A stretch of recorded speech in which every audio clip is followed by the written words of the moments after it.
Listen to me.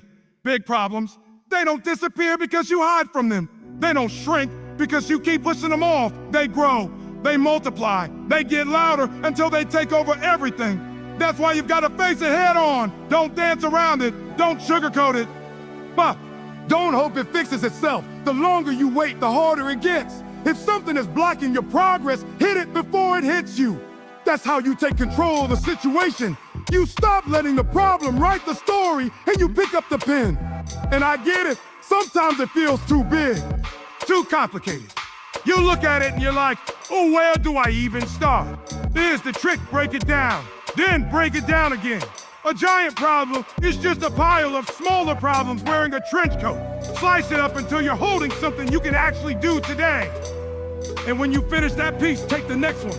Do enough of those little pieces, and suddenly that mountain, it's rubble. It's done. But here's where most people mess up. They attack the surface. They deal with the symptoms, not the source. You gotta find the root. You can't just trim the leaves and expect the tree to die. Dig. Get your hands dirty. Ask why until you get to the real cause. Because if you fix the root, you fix it for good. If you just treat what you see, it'll be back next week, and you'll be right back where you started. And let me tell you something. Who bring into the fight matters. Stop wasting time with the loudest people in the room. Loud doesn't mean smart. Loud doesn't mean capable. You need the people who know how to solve, not just talk. You need problem solvers, not problem describers. Get the right minds, the right skills, the right energy in the room, and watch how fast things start to shift. Now, once you're in it, once you've started, don't you dare quit just because you're tired. Tired is part of the process. Pressure is part of the process. Commit until it's done, not until you're comfortable. Have fixes, they'll come back to bite you twice as hard. If you're going to touch it, finish it, seal it, put it to bed so it never wakes up again. And here's the last thing, turn the pressure into fuel. Pressure means this matters. Pressure means the moment is real. That's not the time to run, it's the time to rise. Use it. Let it sharpen your focus. Let it remind you this is what you've been preparing for. Like weight in the gym. The more you push against it, the stronger you get. Every big problem you solve under pressure turns you into someone who can handle even bigger ones. So stop running from the hard stuff. Stop letting big problems own you. Step up, break them down, dig out the root, bring the right people in, finish the job, and turn every ounce of pressure into power. That's how you win. That's how you solve big problems at work. Listen, big problems don't disappear because you wish them away. They don't care about your title, your resume, or your feelings. The moment one lands on your desk, you've got two choices. Face it or let it run you over. I'm telling you right now, face it head on. Don't tiptoe around it. Don't hope it'll work itself out. It won't. Here's the truth. That impossible problem, it's not impossible. It's just too big for you to swallow in one bite. So break it down. Then break it down again. Keep slicing it until what's left is something you can handle today. And stop wasting time treating the symptoms. If your boat's got a hole, don't just scoop the water. Find the hole and patch it. Fix the root, or you'll be bailing water for the rest of your career. You're not meant to do it alone either. Get the right people in the room. Not just the loud talkers, not just the ones who agree with you. The right people, problem solvers, builders, thinkers who can actually move the needle. And when you start, you finish. You don't stop when you're tired. You don't stop when it's a good enough. You stop when the problem is gone. Big problems have a funny way of coming back if you leave the door cracked. Finally, embrace the pressure. Pressure is the proof that the problem matters. Let it focus you. Let it sharpen you. Let it push you harder than you thought you could go. The secret to solving big problems isn't luck. It's action. It's grit. It's refusing to walk away until the job is done. That's how you turn a challenge into a victory every single time. If you want, I can also give you a high-energy title and YouTube-ready description so it pops for viewers. Would you like me to do that? Too many people think if they just keep their head down, the storm will pass. They believe if they ignore the elephant in the room long enough, it'll walk out on its own. But let me tell you, problems are like weeds. If you don't pull them up by the root right now, they don't just stay the same. They multiply. They get bigger, messier, harder to manage. Every day you delay, the problem gains ground and you lose control. When a big problem shows up, you can't play the I'll deal with it later game. Later never comes. And if it does, it comes with interest. Avoiding it doesn't make you strategic, it makes you vulnerable. You're giving the problem time to grow legs, get stronger, and drag other problems into the fight with it. That's why you've got to hit it early. Think about it. If your house catches fire, you don't go take a nap and hope the flames burn themselves out. You grab the extinguisher, you call the fire department, you do something. Big problems at work are no different. The moment you see smoke, you move. Because by the time it's a full blaze, you're not just dealing with one issue, you're dealing with destruction. Facing it head on isn't about recklessness, it's about decisiveness. It's about saying, I see it, I acknowledge it, and I'm coming for it. It's about being proactive instead of reactive. Proactive people run toward the problem before it has time to run toward them. They take control of the situation, even if they don't have all the answers yet, because taking control early gives them the upper hand. Most people fail here because they let fear get in the way. They start thinking, what if I can't fix it? What if I make it worse? That's the trap. Fear delays action, and delayed action grows the problem. The truth is, you might not have the perfect solution right away. But if you start tackling it now, you give yourself the opportunity to figure it out before it explodes. Here's the thing.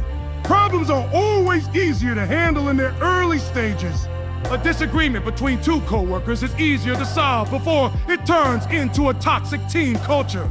A missed deadline is easier to fix before it becomes a chain reaction of missed deadline. A budget error is easy to correct before the quarter ends and the numbers are locked in. If you wait until it's out of control, you're not solving a problem anymore. You're performing damage control. Attacking it early also sends a message to yourself, to your team, and even to the problem itself. It says, I don't hide from challenges. I don't negotiate with failure. I move fast, I move hard, and I don't let small cracks become deep fractures. That mindset doesn't just fix problems, it prevents future ones. Because when people know you're not afraid to address issues head on, they stop letting little things slide in the first place. Another reason people avoid facing problems head on is because they're waiting for the right time. They think they need the perfect plan, the perfect team, the perfect mood. But there is no perfect time. Waiting for perfect is just a dressed-up version of procrastination. The right time is the moment you spot the problem. The right time is now. And don't misunderstand. Facing a problem head on doesn't mean you rush in without thinking. It means you commit. You make the decision to confront it. You start gathering facts. You talk to the people involved. You assess the situation from every angle. But you do it all with urgency. You don't take 3 weeks to think about it while the situation worsens. You take action while there's still room to maneuver. The bigger the problem, the louder it screams for your attention. But the danger is that some problems don't scream, they whisper. They seem small, harmless, or something we'll get to eventually. That's how they trap you. Small problems are the most dangerous because they don't trigger immediate alarm. They sneak under the radar until one day they're too big to ignore. That's why you've got to develop the discipline of addressing every problem, big or small, as soon as you see it. Facing problems head-on also builds your resilience muscle. Every time you confront an issue early, you strengthen your ability to handle bigger and more complex ones in the future. You start trusting yourself. You stop doubting your ability to navigate challenges because you've proven over and over that you can stand in the fire and not flinch. When you consistently move toward the problem instead of away from it, people notice. Your team starts to trust you. Your leaders start to rely on you. You become the person people look to when things go wrong. Not because you're perfect, but because you're present. Because you don't wait for permission to step in. Because you refuse to let problems grow on your watch. That's the mindset you've got to have in the workplace if you want to win. You can't be the person who lets things slide, who sweeps problems under the rug, who hopes someone else will handle it. Well, handle it. You've got to be the one who says, I'm on it. Let's go. That's the difference between someone who survives at work and someone who thrives. If you want, I can now expand the second key point. You break it down, then break it again in the same style and length, so it matches this section perfectly. That way the whole speech will feel equally intense and balanced. Do you want me to go ahead with that? Break it down, then break it again. Here's what gets most people stuck with big problems. They stare at the whole mountain and convince themselves it's impossible to climb. They see the full weight of the issue, and instead of moving, they freeze. They tell themselves, this too much. This is beyond me. I don't even know where to start. And that right there is the trap, thinking you have to solve the entire problem in one move. The truth, a giant problem is just a stack of smaller problems wearing a scary disguise. It's like looking at a wall of bricks. You don't take it down by ramming into the whole wall. You take it down brick by brick. And once you realize that, big problems lose their power. When you break a problem down, you stop seeing it as this unmovable, unstoppable force. You start seeing pieces, specific, clear, manageable parts. That's the first key to getting unstuck. The problem doesn't need one impossible solution. It needs a series of smaller, achievable actions. Think about it. When you get a massive project dropped on you with a tight deadline, if you just sit there staring at the entire thing, your brain will drown in overwhelm. But if you slice it into chunks, research, outline, first draft, revisions, you instantly create something you can start right now. Yes, so you can't finish a 300-page report in one sitting, but you can write one page today. You can't solve a company-wide performance drop in an hour, but you can identify one broken process and fix that today. Breaking it down isn't a one-time thing either. That's why I say, break it down, then break it again. You don't stop at the first layer, you keep cutting until each piece is small enough to pick up and handle immediately. If the piece still feels too heavy, break it smaller. Don't stop until you've got action steps that are so clear and so doable, you can't help but start. Here's why this works so well. Big problems drain your mental energy because they feel endless. When you turn them into smaller problems, each win gives you momentum. Every small victory proves to you that this is working. I'm making progress. And that progress fuels the next step. And the next, until you've moved the mountain without even realizing it. Too many people make the mistake of treating big problems like one giant puzzle. They think they have to find the one missing piece that magically makes it all come together. But real problem solving is more like untangling a knot. You pull one loop loose, then another, and before you know it, the whole mess is gone. When you break a problem into smaller parts, you can also see what's really important. Sometimes you'll find that not every piece needs solving immediately. Some can wait, some can be delegated, and some aren't even worth your attention. That's the beauty of breaking it down. You get clarity. You see the problem for what it truly is, not just what it looks like from a distance. And here's another benefit. It kills the fear of starting. Most people delay taking action because they think they need a grand, perfect solution. They want to fix the entire thing in one bold stroke. But perfectionism is just procrastination in disguise. When you break it down, you give yourself permission to start messy, to start small, to start now. Let me give you an example. Say your department is losing customers fast. At first glance, that's a massive problem. It's tied to revenue, jobs, maybe even the future of the company. That kind of pressure can freeze you in place. But break it down. Step 1, identify which customers left. Step 2, find out why they left. Step 3, categorize those reasons: service, product quality, pricing, competition. Step 4, pick one category and fix the most urgent issue there. Now, instead of saving the entire company, you are making one phone call to a customer or one change to a process. That's movement. That's progress. Breaking it down also makes it easier to bring other people in. If you tell someone, "Ooh, we've got a massive crisis," they might panic. But if you hand them one clear, small task, they can jump in and help without feeling overwhelmed. The more you can turn a big problem into small, actionable tasks, the more you multiply the speed and power of the solution. And don't be afraid to keep breaking it down as you go. Sometimes you'll realize halfway through that the small step you plan is still too much. No problem. Slice it again. The goal is to make each step so small you can finish it without hesitation. This constant breaking down keeps you moving forward instead of getting stuck. This is also how you build confidence in your problem-solving skills. When you see yourself chipping away at a problem piece by piece, you stop being intimidated by the big picture. You start thinking, it doesn't matter how big it looks, I know how to take it apart. That mindset turns you into the kind of person who's not afraid of big problems because you've trained yourself to handle them in any size. If you want I can now expand the third pull. Ooh, not just the leaves in this same 800-word style, so all 3 sections hit equally hard. That way your speech builds perfectly from one point to the next. Should I move on to that? Find the root, not just the leaves. Too many people in the workplace spend their time trimming leaves while the roots keep feeding the problem. They see what's on the surface and attack that, thinking they've solved it, but all they've done is make it look better for a moment. Then, 2 weeks later, the same issue pops right back up. Sometimes bigger, sometimes messier, and always more expensive to fix. That's because they never dealt with the cause. They never went deep enough.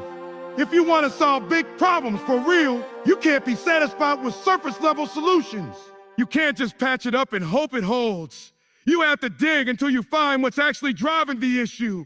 That's where the real work is. That's where lasting change happens. Think about a tree.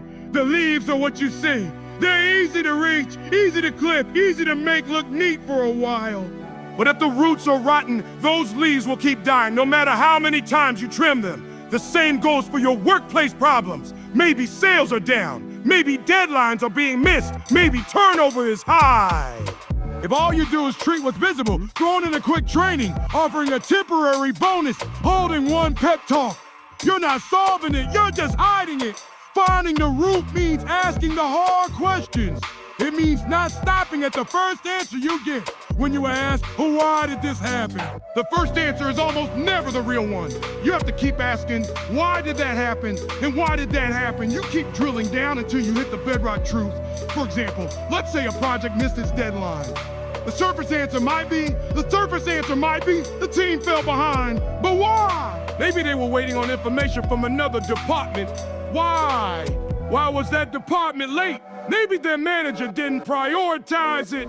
Why didn't they prioritize it? Maybe they didn't understand the urgency because communication was unclear. See what happened? You started with, the team fell behind, and ended up uncovering a deeper problem. Poor cross-department communication. Fix that root cause, and you don't just save one project, you prevent dozens of future delays. Finding the root takes patience and persistence. Most people won't do it because it's uncomfortable. It might mean discovering that leadership made a bad call. It might mean admitting that the current system you've been defending for years is broken. It might mean facing the fact that the problem is bigger than you thought and will take longer to fix. But if you don't face it, you're just building a revolving door of recurring problems. The root is often hidden under layers of excuses, assumptions, and other way we've always done it. That's why you need to strip it all away.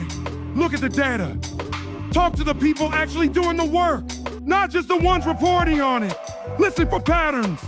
Most big problems have a chain reaction leading back to one core issue. Your job is to follow the chain until it stops. And here's the thing, once you find the root, fixing it is often simpler than you expected. It might take effort, sure, but it's usually more straightforward than constantly patching symptoms. Think about a leaky ceiling. You can keep putting buckets under the drip, or you can climb up, find the hole in the roof, and seal it once and for all. The buckets take less courage, but cost you way more in the long run. Focusing on the root also changes your reputation at work. Anybody can point out problems. Anybody can say, here's what's wrong right now. But the person who consistently finds the root cause, that's the one leaders notice. That's the one they trust when the stakes are high. Because they know you're not just trying to make things look good for the next report, you're solving it for real. Oh, and don't confuse finding the root with blaming someone. This isn't about pointing fingers. It's about fixing systems. The goal is not to say it's their fault, but to say, here's where the breakdown happened, and here's how we prevent it from happening again. If you approach it with a mindset of improvement instead of accusation, you'll get people on board instead of defensive. Sometimes the root problem is uncomfortable because it points to leadership gaps. Maybe the culture tolerates missed commitments. Maybe there's no accountability. Maybe people are afraid to speak up about issues until it's too late. Those are harder to face, but they're also the most powerful to fix. Because when you address them, you don't just solve one problem, you transform the entire environment. Another thing, you have to be willing to go after the root even when everyone else is happy trimming leaves. People love quick fixes because they make them feel productive. They love easy wins they can talk about in meetings. But if you know the real problem is still alive underneath, you can't settle for that. You have to keep pushing, keep asking questions, keep digging until you know the foundation is solid. Finding the root takes more work on the front end, but it saves you 10 times the work later. You stop fighting the same battles over and over. You stop wasting energy on temporary bandages. And you start building solutions that actually last, that hold up under pressure, that don't need you to babysit them every week just to keep them from falling apart. If you want, I can now expand the fourth point. Get the right people in the room, in the same 800-word, high-intensity style, so the full speech keeps building momentum point after point. Do you want me to move to that one? Get the right people in the room. Here's one of the biggest mistakes people make when a big problem shows up. They call a meeting and invite everyone. They think more people automatically means more solutions. But in reality, more people often just means more noise, more opinions, and more time wasted. And worst of all, they let the loudest voice dominate the room, even if that voice doesn't have a clue how to fix the issue. The loudest voice isn't always the smartest. In fact, the loudest voice is often the one trying to protect their ego, not the one trying to solve the problem. If you want real solutions, you can't just fill the room with whoever happens to be available. You have to be intentional. You have to bring in the people who know how to solve, not just the people who know how to talk. This means you choose based on capability, not convenience. You ask yourself, who has the experience? Who has the track record? Who has solved something like this before? Because if you're fighting a fire, you don't invite people who've only read about firefighting. You bring in the ones who've actually been in the smoke, held the hose, and put out flames. Sometimes that means going outside your usual circle. Sometimes it means bringing in the quiet analyst who doesn't say much but knows the numbers better than anyone. Sometimes it means getting the frontline worker who's been dealing with the broken system every day instead of the manager who only hears about it in reports. You can't be afraid to break hierarchy if the right person for the solution isn't sitting at the top of the org chart. And when you get them in the room, you've got to set the tone. This isn't about politics, protecting territory, or defending past mistakes. This is about solving the problem. That means you make it clear from the start. Facts over feelings, solutions over speeches. The moment someone starts talking just to sound important, you shut it down. Not because you don't value their voice, but because you value results more than noise. The right people don't just bring ideas, they bring execution. They don't just point at the problem. They pick up a piece of it and start moving it. They're the ones who listen more than they talk because they're trying to understand the problem before they open their mouth with the solution. This is why you have to be ruthless about who gets in that room. If someone's only skill is explaining why it can't be done, they're not helping. If someone's only goal is to protect themselves from blame, they're not helping. If someone spends more time talking about how bad it is instead of how to fix it, they're not helping. The wrong people drain the energy, stall the momentum, and make the problem feel bigger than it is. And don't underestimate the danger of groupthink. If you fill the room with people who all see the problem the same way, you're going to get the same answers you've always gotten. And if those answers worked, the problem wouldn't still be here. The right people challenge assumptions. They ask the uncomfortable questions. They're not afraid to say, "Oh, we've been looking at this wrong." That's where breakthroughs come from. Not from agreement, but from diverse, competent perspectives aimed at the same goal. Sometimes the right people aren't even inside your company. If the stakes are high enough, you bring in an outsider who solved it before somewhere else. It's not about pride. It's about speed and results. Too many leaders let their ego keep them from asking for outside help, and their problems drag on for months or years because of it. If you're serious about fixing it, you get over yourself and get the expertise. And here's the other thing. The right people don't need hand-holding. They don't wait for perfect instructions. You put the problem in front of them, give them the resources, and they start moving. They ask the right questions, they identify gaps, and they execute without needing someone to babysit their every move. That's why they're the right people. Getting the right people in the room also raises the standard for everyone else. When people see that solutions are coming from competence, not volume, they start to level up. the culture shifts. Meetings stop being a stage for ego and start being a workshop for results. People stop volunteering to be in every conversation and start respecting the value of having the right conversations with the right people. This is especially important when the problem is complex. Complex problems don't just need one skill, they need a mix. You might need someone who understands the technical side, someone who knows the process, someone who can navigate the politics, and someone who can make the tough calls. If even one of those seats is empty, you're going to hit a wall.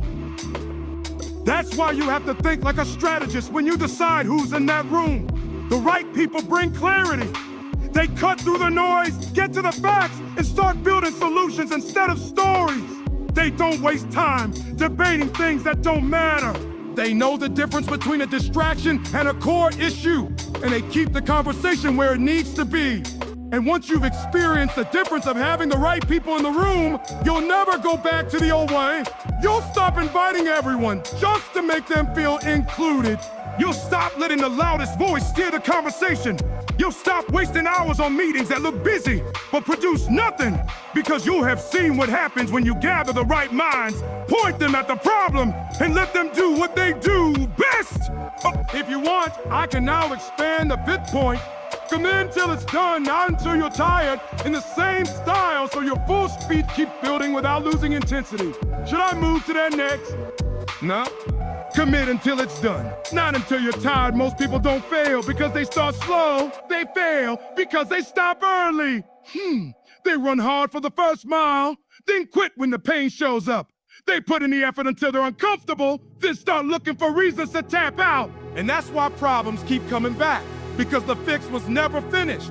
You can't treat big problems like a workout, where you quit when you feel the burn. The burn means you're in the zone. The burn means you're making progress. But instead of pushing through, too many people say, "Oh, we've done enough for now." Enough for now is just a pause before the problem comes back stronger. When you're solving something that matters, you can't clock out just because you're tired. Tired is temporary. Unfinished is forever. Every half-solved problem is a landmine waiting to explode later. It might not go off today, but it will go off. And when it does, it'll cost more, take more, and hurt more. A half fix is worse than no fix at all.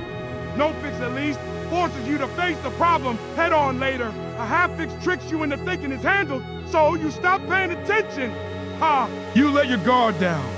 And while you're celebrating too early, the problem is still there, quietly undoing everything you just worked for. This is why you have to lock in from the moment you start until the moment it's done. Not a mostly done. Not a good enough for now. Done. If the root cause isn't eliminated, if the broken system isn't rebuilt, if the process isn't airtight, then you're not done. And if you're not done, you don't stop. The truth is, finishing is harder than starting.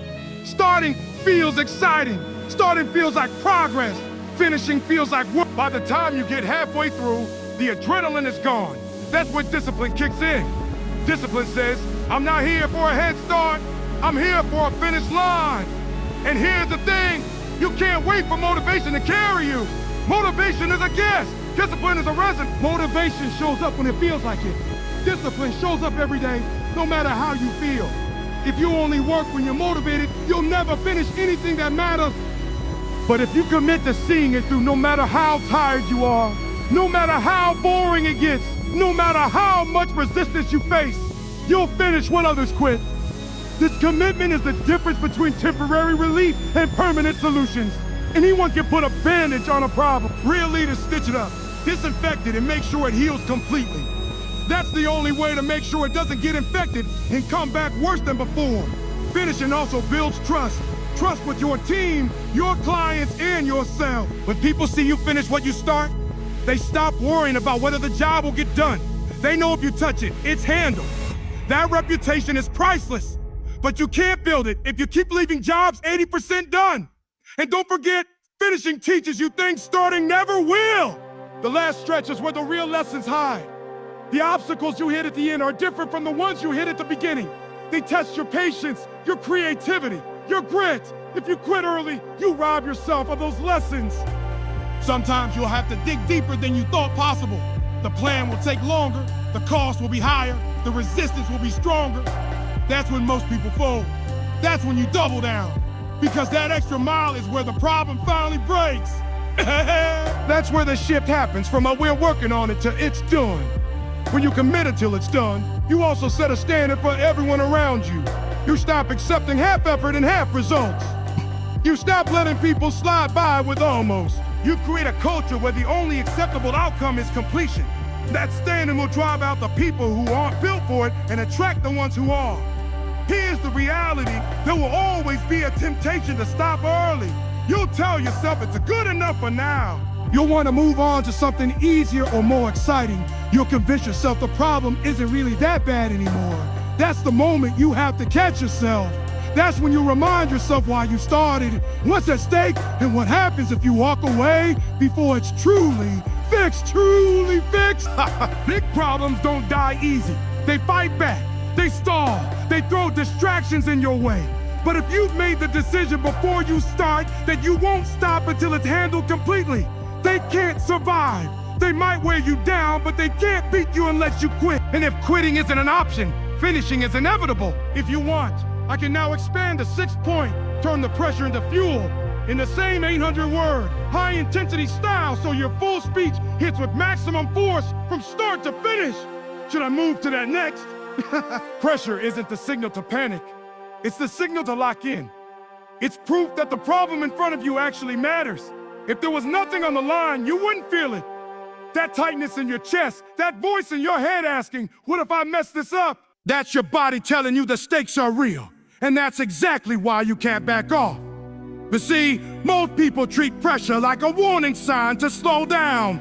They get nervous, start overthinking, start doubting. But you've got to flip it. Let that pressure remind you, this is the moment you've been training for. This is why you put in the late nights, why you studied, why you stayed disciplined when nobody was watching. Pressure is the final exam that proves you've got what it takes. When the heat is on, your focus sharpens. You stop wasting time on the extras. You see the target more clearly. And when you channel that energy, when you tell yourself, I'm built for this, instead of a what if I fail, you start operating on another level. You stop hesitating and start executing. Pressure is like weight in the gym. The more you push against it, the stronger you get. The reps might hurt, the load might feel heavy, but when you step away, you're better than you were before. Big problems at work aren't there to break you. They're there to stretch you, to build the capacity you'll need for even bigger challenges. So don't avoid the pressure. Lean into it. Use it. Let it be the thing that wakes up every ounce of drive you've got. Because once you learn to turn pressure into fuel, there's not a problem in the world that can slow you down. Only problems that can make you stronger.